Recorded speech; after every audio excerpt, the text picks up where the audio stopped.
The views, information, or opinions expressed in this episode are solely those of the individuals involved and do not necessarily represent those of the University of Hawaii College of Tropical Agriculture and Human Resilience, our funders, or any of the organizations affiliated with this project. Welcome to a Seeds of Wellbeing Experts in the Field podcast featuring Hawaii agriculture producers and affiliates working in their field of expertise to support agriculture in Hawaii, in the United States, and in some cases around the world. These podcasts are made possible by a grant from the University of Hawaii College of Tropical Agriculture and Human Resilience, also known as CTAHR, and the Seeds of Wellbeing or SO project, and is supported by a grant from the U.S. Department of Agriculture, National Institute of Food and Agriculture, and the Hawaii Department of Agriculture.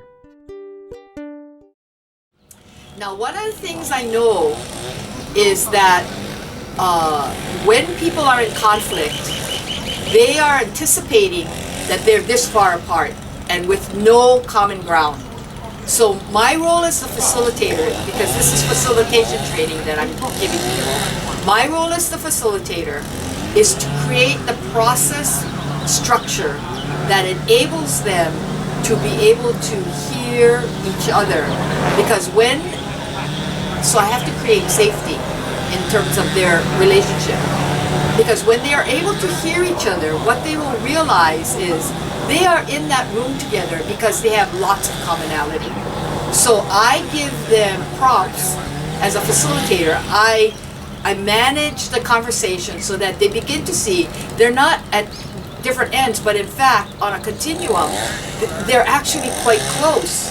And if I can give them enough opportunity to have this safe conversation and have people, my job also is to legitimize people that I heard you, I heard what you said, and so did everybody else. Now, okay, so once people feel heard and legitimized, they are able to unload the burden they carry of, this is my idea. And that opens up the potential for them to hear other people's opinions and then potentially transform their own as a result of hearing what the other person is saying. At times when it can feel like people are at opposite extremes and cannot or will not agree, and anger and frustrations become barriers to moving things forward, Dr. Donna Ching from the Pacific Center for Collaboration can step in to find ways to reach consensus. When she had some time between her facilitation workshops, we met at Liliʻuokalani Gardens in Hilo. As you can hear from the intro, we had some trouble with what we called environmental issues, but carried on despite them in order to hear her perspectives on interpersonal communication. So let's hear her. She offers some strategies on how to cut through the noise. We're in Hilo. We're decided to record here because you're on Oahu normally, but you've come over to the Big Island for some of your work. So right. If you would just please introduce yourself. I know we have some background noise here from being in a park on Hilo Bay, and that's understandable, but we thought it was kind of a great setting to try to talk. Aloha. My name is Donna Ching, and I am unbelievably going to be retired at the end of this month for 10 years from the University of Hawaii, where I was an extension specialist in agricultural leadership. And my primary job then was to coordinate the agricultural leadership program. And I did that for part of my career, 26 years of my 30 plus years.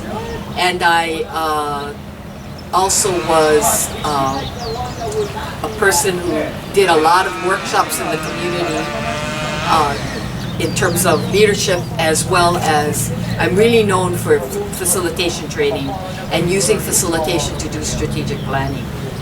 We've actually had Ag Leadership. Diane Lay was on a podcast, as well as Molly, one of their graduates. Oh, yeah. And so they were on a podcast, so we learned a little bit about their work and the conference that they have been putting on for many years on Oahu, which is actually, I hear, is going to be on the Big Island this year. That's right. So your involvement there with Ag Leadership, it sounds like that's been ongoing. Ongoing. It went for 26 years, and I did 11 classes. Yeah, I'll put a link in the show notes too to the Ag Conference and the podcast we did with Diane and Molly. Yeah, so right. I think that might be useful for people that are interested. Yes, but one thing that they're going to have me do until I get really decrepit and senile, is my facilitation workshop. That is one of the mainstays of our program, because it's a 2-day workshop where we really provide people with the tools to collaborate with each other. Because that's what it all boils down to, being respectful of other people, being willing to listen to their voices. People can get even though they're all there for the same reason, people can get very belligerent and very difficult to deal with. So the tools I'm giving them helps them to develop, an environment that is safe and respectful, so they can have, really productive conversations about what they can do together. And so it was so funny because they were so engaged in the first day and a half, really, and we're laughing. In my workshops we have a lot of laughing. I'm a great believer in having fun while you work, and so it was fabulous. And then but we do a real case study that actually happened on another island many years ago, to demonstrate, to have them actually practice the skills. They are practicing just in small groups, but getting the whole group together to practice the skills in a real situation with conflict. Okay, and so they all have to role play these roles of people that actually existed. So what happened was, they were all assigned these roles, and when we started off doing introductions and went around the room in that community group, okay, they were really difficult. They were so challenging, and I was so surprised because one after another they were, had attitude. They were, really problematic. And when I was driving back, eventually we dealt with it, and we learned a lot of ways to deal with that kind of behavior, right? So that was a good teaching moment. But when we were driving back to the airport, one of the people who was the host said to me, the reason why you saw that is because I was saying to him, I was so surprised, is because that's the kind of behavior they experience in their own meetings. This belligerence and pushing back on what other people want to do, and feeling that their own voices and opinions are more important than everybody else's. Everybody needs to have the tools to be able to successfully interact with others to get work done. That is one of the key exercises we do in the 2-day workshop, is helping people become active listeners. And that is one of the most important ways that you develop a relationship and the ability to collaborate with others, is being an active listener. And that's what people are not doing now, right?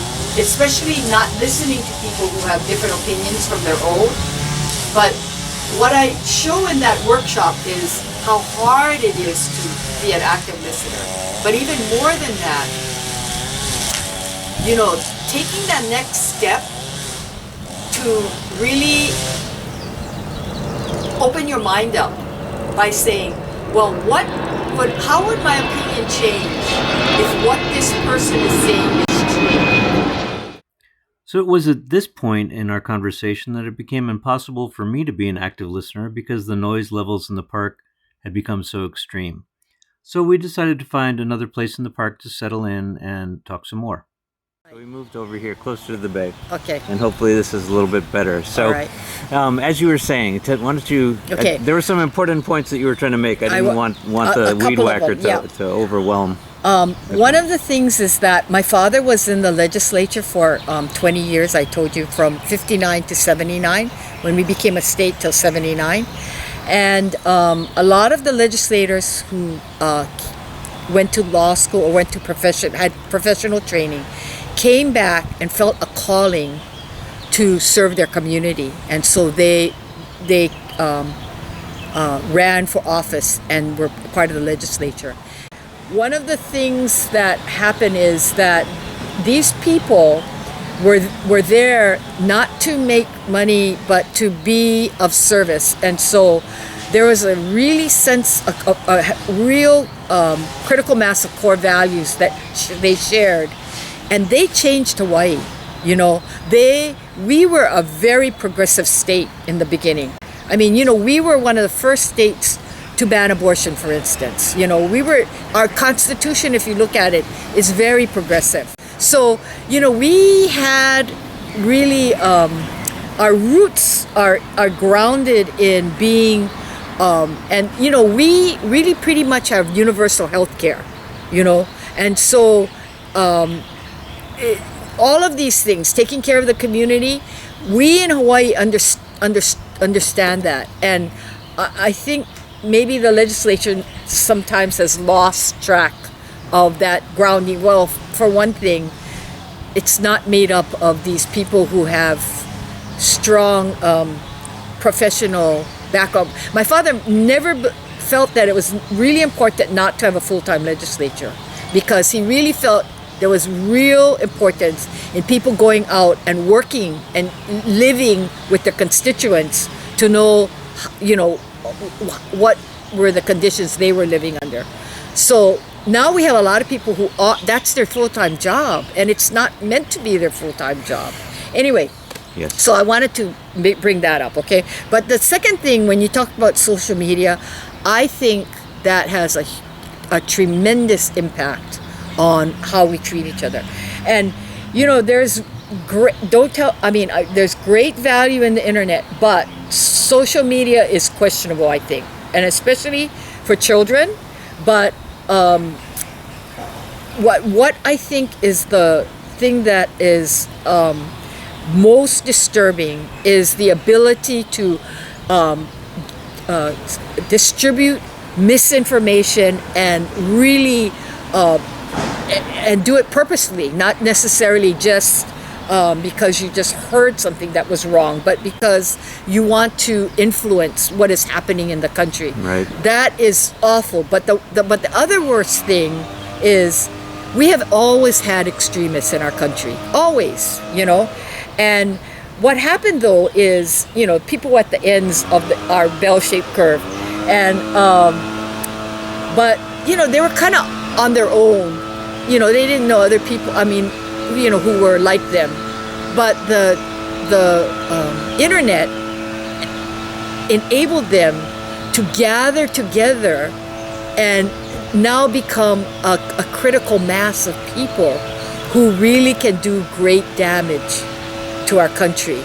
And I think we're really seeing that, you know, who actively engage in bringing down the structures that make our country strong. And, you know, it's very troubling. And so to me, that's part of the reason why I do the workshop. I continue to do the workshop, and my husband sees, in spite of the fact that sometimes I get overextended, that it's important, because I'm on the side of the forces that are trying to really reestablish, you know, these core values that we have to have as a community to be able to survive and thrive. And part of it is taking care of our neighbors. You know, we don't have enough people who have a sense of, you know, part of responsibility is, especially those of us who have resources, to take care of the people who don't have as much as we do.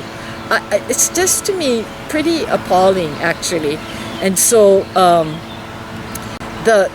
you know, what I'm trying to do is make organizations, you know, strong, especially those that that deal in community, you know, deal in the work of trying to make community stronger. And, you know, HANO, Hawaii Association of Nonprofit Organizations, I've trained all of them, but they just came out with a big report that was on the front page of the newspaper a couple of days ago, and they are showing that nonprofits are struggling right now because, you know, lack of federal dollars, lack of state dollars, and these are the people that they are the social safety net. And so once that's gone, it's going to be very difficult even more difficult in the state when those safety nets are gone, you know. So trying to make these nonprofits stronger, and you know, and then preaching the word about how we have to be more active listeners, we have to really engage with the people who don't agree with us, so that we can really begin to, you know, find common ground and work together. That is an important job, I think. So if I wanted to sign up or be part of one of your workshops, yes. is that possible, or does it have to be sponsored by an organization? Okay, so what has happened is part of the reason I haven't had more open workshops is I lost my very best venue as a result of COVID. It's $550 for the 2 days. For the 2 days, all the meals. I all the meals, and I have a book that I normally sell for $75. So the book itself is a real resource, and if a lot of people feel that not only is workshop important, but the book is important for them to go back and practice. Okay. So I'm going to be, after I finish these series of meetings, that's my next goal, is to find a new workshop space. Okay. Because so I have a website, and I have to tell everybody when I get these requests regularly, is check on the website, because it's called Pacific Collaboration. Okay. .com. Yeah. And so right now you're on island to work with the aquaculture communities of Hawaii. So what are you seeing as you work with Hawaii aquaculturists that might be helpful to share with our Hawaii ag community?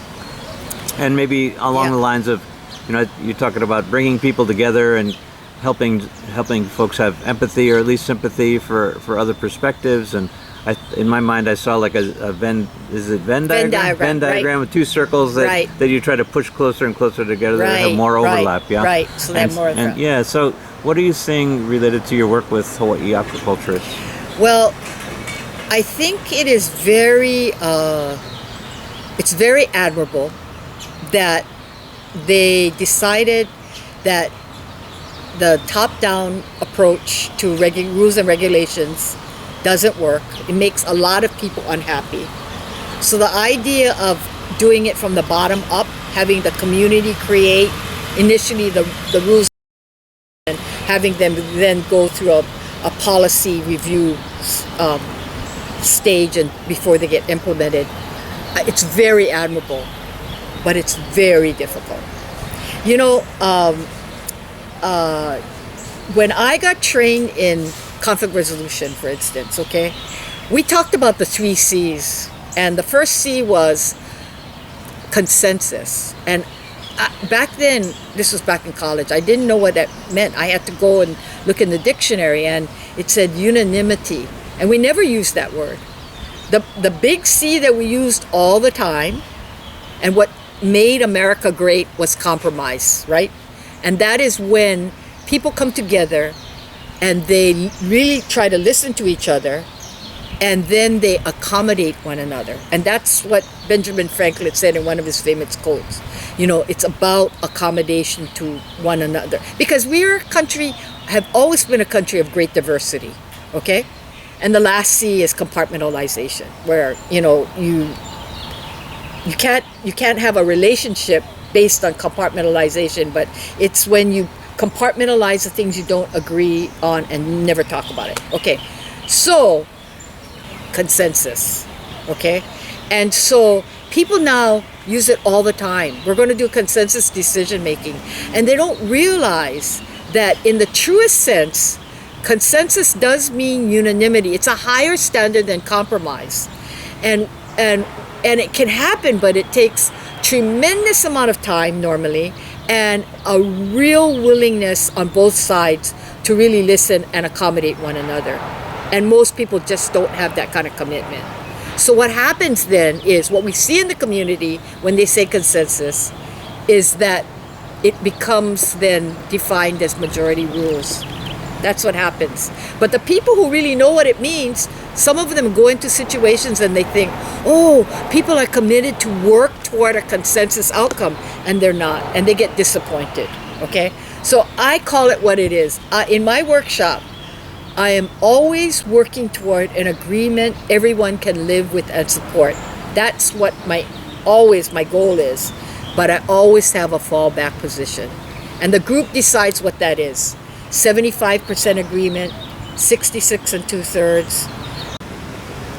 And I could tell you stories about how it's been used, but that's what I'm working toward, an agreement everybody can live with and support. And so it really requires time to get rid of those aspects, because it's kind of easy if you know what you're doing, to find those areas of commonality. It's those manini things that really hold up decisions, and so it really takes really listening to people, and finding out, well, what is it going to take then for you to get on board? Can we maybe integrate what you're saying into the final solution? Or as a result, many times in meetings I facilitate, as a result of really listening and honoring what people say, they are willing to let go of what they're holding on to and go along with the group. In facilitation, my underlying assumption is there is potential for agreement, and I just have to create the structure that enables the group to find enough commonality so that they can reach an outcome that everybody can live with and support. Am I able to buy your book Yes. and go through the process, and will I be able to utilize the tools pretty effectively, or does it require a workshop and a facilitator like you? I do sell the book, and I could definitely sell it to you. The workshop really helps, and I tell people that if they buy the book and then are able to take the workshop, then I take $75 off the registration fee, because you already have the book. Okay.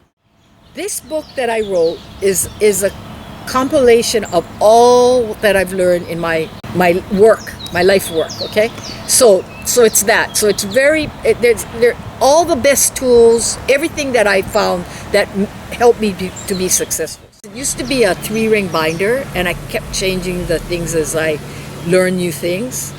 And when I decided that it had to be a book, because I was not going to be around anymore, and all the things I learned would be lost. And they're good books on facilitation, but mine has some stuff that is very unique. I have a case study that has 3 columns. The middle is the actual narrative in the case. The left side has the tools that you should use, and the right side has what you would write on the group memory, the notes. So I've never seen anything like that in another facilitation book. So it gives you the real nuts and bolts. I'm curious, are you willing to share a little bit about active listening that maybe we could share with our Hawaii ag producers that may help with some conflict resolution they may be feeling or may be running into in their work or personal lives even? Well, the exercise I have in active listening is I give everybody a handout that has what I try to make really simple declarative statements that, abortion is a good thing. Those are the ones that, we should legalize marijuana. I mean, simple declarative statements, and they have to tell me if they strongly agree. It's on the, Likert scale to strongly disagree. And that's how I match people up on issues that, Do you match opposites or like-minded? Opposites. And I do it overnight between the 2 days. And they come back, and so they know they're going to be talking to somebody who's on the opposite end. And I give them an opportunity to spend 3 minutes. One is A, one is B. And you can do this yourself, when you have where A speaks first for 3 minutes and says what they think about the topic, why they feel that way, okay? B cannot ask questions, cannot interrupt, they just state their position, okay? Then B has to state in their own words what they heard. Okay, now, this is a powerful activity, because when you state something in your own words, it makes it real for you.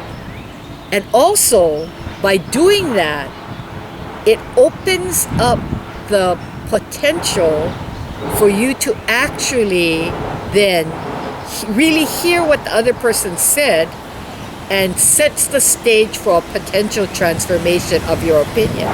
You know, what I told you earlier, well, how would my thinking change if what they're saying is real? It sets it up for that kind of situation. But anyway, so they state it in their own words, and then they switch roles, and B says for 3 minutes how they feel about the issue, and then A says it back to them in their own words what they think. And is there a time limit on when they state it back, or is that? 3 minutes. 3 minutes each. Everything is 3 minutes. 3 minutes. Yeah, okay. and they finish in 12 minutes. Everybody finishes mostly in 12 minutes. But in the debrief, this is what they discover. Number one, we had lots of points of likeness. You know, we didn't realize, but we had lots of points of likeness. So they realized that instead of being on two ends of the continuum, they're actually much closer than that.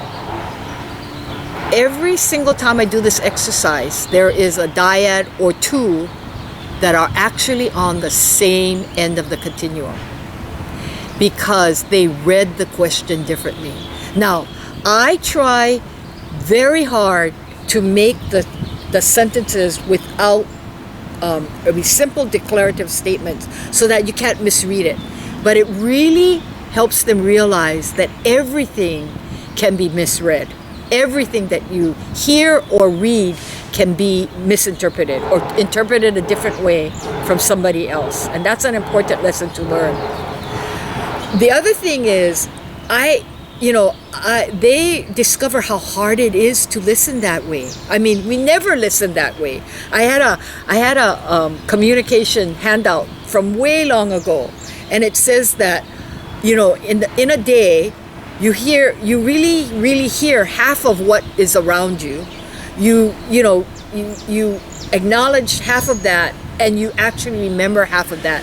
And it turns out that in a day, 7% of what you hear do you retain if you're lucky. And I always tell them that's why you have the book, because if you're only going to retain 7% of this workshop, it's not going to be very helpful. Okay. Because we don't listen carefully enough, that we really don't hear what the other person is saying. So it takes that kind of concentration to find those areas of agreement. And that's not the way we listen when we're in a conflict, right? And I always say to remember the last time you had a conflict with someone you love, probably your partner or your child. You know, when they're talking about their position, what are you doing? And almost everybody says, I'm thinking about the arguments for how I'm going to come back, right? So you're listening in exactly the wrong way to find common ground, okay? So, you know, all of these lessons are learned through this exercise. It's a real simple exercise, but they really learn how important it is and how difficult it is to really be an active listener. And that is the beginning, for me, of being a good facilitator, but for them, of being actually just a better person in terms of their interactions with other people. Not just in conflict, but, you know, in terms of enhancing their relationships. We thank Donna for sharing lessons from her decades of working in Hawaii to help folks examine their differences and gain perspectives to resolve them. So now let's hear some closing thoughts from Donna. As the noises increase again here and you have to head out, any final words you want to share for Hawaii ag producers? Hang in there, man. But the only way that you can do that is to collaborate with one another. And I imagine you would also share, learn and use the tools of active listening. Yes. Yes, definitely. Yeah. And you know, so many of our local farmers, they're not talkers. They're not communicators. But they have to especially get better at that, because, you know, you get in a bad way and you get into this depression and difficulty, because you're not sharing with other people. And it's really important that you are able to communicate to your support system, because without that support system, it's going to be very difficult for you to survive. The intention of these podcast series is to create a safe space for respectful and inclusive dialogue with people from across a broad and diverse spectrum involved in growing and making accessible the food we share together. A diversity of voices, perspectives, and experiences can serve to deepen mutual understanding, to spark creative problem solving, and provide insight into the complexities of our agricultural system. If you, or listeners, have experiences with Hawaii agriculture ecosystem, from indigenous methods, permaculture, smallholder farmers, to large, including multinational agricultural industrial companies, and everywhere in between, and you would like to share your story, please contact us. We welcome your voices and perspectives. I said, every time I don't want to do something, I say, I'm retired, right? I always use that as a fallback. Okay. Now we've moved around a few times because of all the activity going on in this beautiful park. Yeah. Oh, here's one more. That was for an exclamation point just there.